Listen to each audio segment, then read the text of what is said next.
तो इस मंच से मैं और एक बात बताना चाहूंगा। आप लोग जहाँ भी है, आप मेरे बातों को सुने, दुकानदार को सुन रहे हैं, जहाँ बिक्री हो रहा है ठीक है, और नहीं तो आप लोग बेचते बेचते भी सुनिए और खाना खाते हुए भी सुनिए कि हमारा जो सरना था, ये सरना धर्म, जो सरना का नाम कैसे आया है, मैं अपने ख्याल से बताने का प्रयास करता हूँ, क्योंकि मैं YouTube के माध्यम से बहुत सारे आदिवासी समाज के एक एक व्यक्ति के अंदर में अपने समाज का प्रेम हो, अपना सरना का प्रेम हो, और अपने जो इस प्रकार के शक्ति घुटा इनके प्रति हम लोग आए और 1-3 साल में नहीं, लगातार आते हुए शक्ति का आह्वान करते हुए प्रत्येक बृहस्पतिवार को आए, और बृहस्पतिवार के आने के बाद में यहाँ से हमारा जो विचार में पवित्रता लाना है, यहाँ आके केवल पानी डाल देने से नहीं होगा, हमको पवित्रता लाना होगा। तो कहते हैं कि पहले हमारे जो आदिवासी समाज के थे वो बहुत ही पवित्र और सुंदर और नेक थे, प्राकृतिक अनुसार मानते थे, पर इसी तरह से हमारे जो बाहरी लोग आके हमारे ऊपर अत्याचार अन्याय करने लगे, परेशान करने लगे, हमारे ऊपर में टीका टिप्पणी करने लगे। करते करते हमारे जो समाज के लोग परेशान हो रहे हैं, परेशान होते होते हमारे जो लोग क्या किए कि एक दिन हम लोग को धर्मेश के पास में जाना चाहिए, ऐसा विचार कर ही रहे थे कि एक आवाज आया चाला माँ का, जिसका चाला आज भी बोलते हैं कि चाला अड्डा गुचा। कुड़खर में आदिवासी सरना समाज में कहते हैं, खासकर राव भाषा में चाला अड्डा मतलब चाला आयो। धर्मेश सरना माँ वही याद कर सकती है, उसी का नाम है चाला, उसी का नाम है सरना, उसी का नाम है सिंहबुंगा, उसी का नाम है आदिशक्ति, उसी का जो अन्य समाज के लोग अलग अलग अलग अलग लोग धर्मेश का नाम लेते हैं, भगवान के नाम लेते हैं, सब एक ही है, सबका रास्ता वही है। हमारा जिस तरह से जन्म हुआ है, अंत घड़ी जब आएगा, अंत समय आएगा, तो उसी प्रकार से हम लोग उसी प्रकार से जाना, हम सबको एक ही जगह है। तो चाला दिया, जब चाल दिया तो सारे आदिवासी लोग माँ का बात को सुने और एक जगह बनाए जहाँ विशाल पेड़ सबको पेड़ था, वहाँ जगह बनाए, और जगह बनाने के बाद में वहाँ विनती भजन प्रार्थना और माँ का ध्यान विनती करने लगे। जब ध्यान करने लगे, विनती करने लगे, एक जगह संगठित होने लगे, तो हमारे समाज में बहुत ही अच्छा और बहुत ही सुंदर संगठित होना देख के हमारे हित ना चाहने वाले लोग, उनके अंदर में लगा कि आदिवासी अब संगठित हो रहे हैं, आदिवासी समाज का अब व्यवस्थित हो रहे हैं, आप इनको संगठित और व्यवस्थित नहीं होना दिया जाए, ताकि इन लोग को भ्रमित कर दिया जाए। फिर उन लोगों ने हमारे साथ में षड्यंत्र रचा, और षड्यंत्र रचने के बाद में फूट डालो, राज करो, ऐसा नीति अपना के हमें अपने ही लोगों के द्वारा, हमारे अपने लोगों से डैन विषय भूत प्रेत इस तरह से लड़ाने लगे। साथ साथ में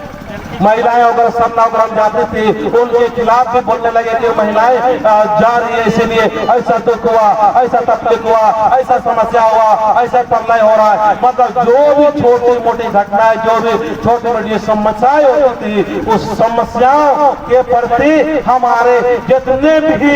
कुछ भी हो उनको दोषी ठहराने लगे। उस समय हमारा संगठन अच्छा था, इसीलिए डायरेक्ट तो नहीं कर पाते थे, लेकिन फूट डाल डाल के हमें भड़का भड़का के आपस में लड़ा लड़ा के उड़ाव मुंडा सबको आपस में लड़ा लड़ा के महिलाओं को सरना में नहीं जाने देना चाहिए, ताकि इनके द्वारा महिलाओं के द्वारा जो पुत्र या पुत्रियां बच्चे जन्म ले, इनका धार्मिक संस्कार ना हो और बेधर्मी हो और धर्म का नाम जाने ही नहीं। तो आज हमारे जो बच्चे होते हैं, हमारे बच्चे आज धार्मिक स्थान में क्यों नहीं आते हैं? इसीलिए नहीं आते हैं कि हम लोग को इस तरह से दिग्भ्रमित कर दिया, लड़ा दिया गया, और तमाम तरह के जितने भी सरना में आते थे उनको लड़ा लड़ा के इस तरह से माहौल तैयार कर दिया गया, और उस माहौल के माध्यम से आज भी हम उसको लेके चलने लगे। कहने का मतलब है, पहले हम लोग प्राकृतिक के पुजारी थे, प्राकृतिक मतलब सदा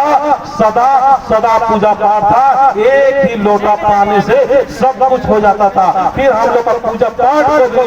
बदल दिया गया है, और उस चीज को बदलाव करने के बाद में अभी भी हम लोग उसी पूजा पाठ में कर रहे हैं, उसमें भी शक्ति है, उसमें भी ताकत है, उसमें भी कोई बुराई नहीं है। लेकिन हम लोग को धर्मेश को पूजा करना चाहिए और उस धर्मेश का पूजा करना से शक्ति मिलेगा। साथ साथ अन्य देवी देवताओं का भी हम लोग केवल पूजा कर रहे हैं और अन्य जो भूत प्रेत उनको भी पूजा करने लगे। इससे क्या हो रहा है, हम जो सर्वशक्तिमान सारा सृष्टि बनाया है, सब कुछ बनाया है, उसको तो हम लोग भूल गए। पर देवी देवताओं और जो भूत प्रेत इनका पूजा पाठ या इनको मानने खाने में हमारा अपना समाज को छोड़ दिया और साइड हो गए, विचलित हो गए। तो इसी तरह से आज हम लोग को एक धर्मेश के ऊपर एक धर्मेश की जगह पर आना चाहिए। इसीलिए एक प्रार्थना के माध्यम से कहा जाता है कि नीलिम धर्मे पूर्व कंस गए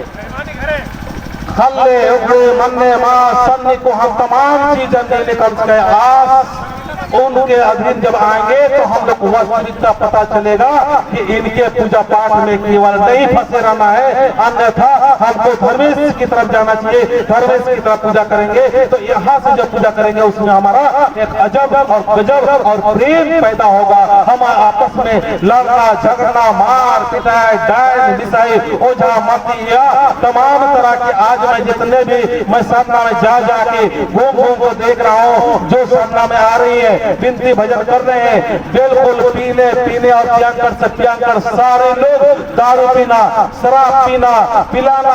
बनाना साथ साथ में संगति होगा, सब कुछ छोड़ के अपना जीवन परिवार का जीवन और समाज को एक नेक और सुंदर करने का प्रयास कर रहे हैं। तो मैं चाहूंगा कि आप लोग जितने भी आ रहे हैं साधना में और शक्ति कुटा में, उनके लिए मैं बहुत बड़ा अपने तरफ से धन्यवाद देता हूँ। और साथ साथ में कहना चाहूंगा उस धर्म भाई बहन लोग को, उस बंधुओं को जो साधना में आते हैं, वो लोग भी चाहना है और मानना है कि हम लोग को धर्म से अच्छी अच्छी बातें करना है, सुंदर सुंदर बातें करना है और सुंदर सुंदर बात करते हुए हमको ऐसा माहौल तैयार करना चाहिए ताकि सभी लोगों को आने में साधना आने में अच्छा लगे। बहनों को भी, भाइयों को भी, नेता को भी, विधायक को भी, सांसद को भी, पढ़े लिखे इंजीनियर को भी, डॉक्टर को भी, जितने लोग हैं सभी को आने में अच्छा लगे। इसीलिए हमको जितने भी धर्म भाई बहन लोग आते हैं अच्छे माहौल बनाए। मैं साधना में आने वाले तमाम लोगों से यहाँ पर जो सुन रहे हैं उनसे मैं यही मेरा आग्रह है कि साधना में ऐसा स्मूथ और इतना सुंदर, देखने में सुंदर, सुनने में सुंदर, पहनने में सुंदर, खाने में सुंदर और हम सभी को इस संदर्भ के साथ में अपने लोगों के जो आज अन्य समाज की तरफ अपने धर्म की तरफ जो बिखराव चला गया उस बिखराव से वापसी करे और अपने प्राकृतिक का स्वभाव और प्राकृतिक धर्म एक महान धर्म है, इस महान धर्म को समझे समझाए और समाज में एक ऐसा समाज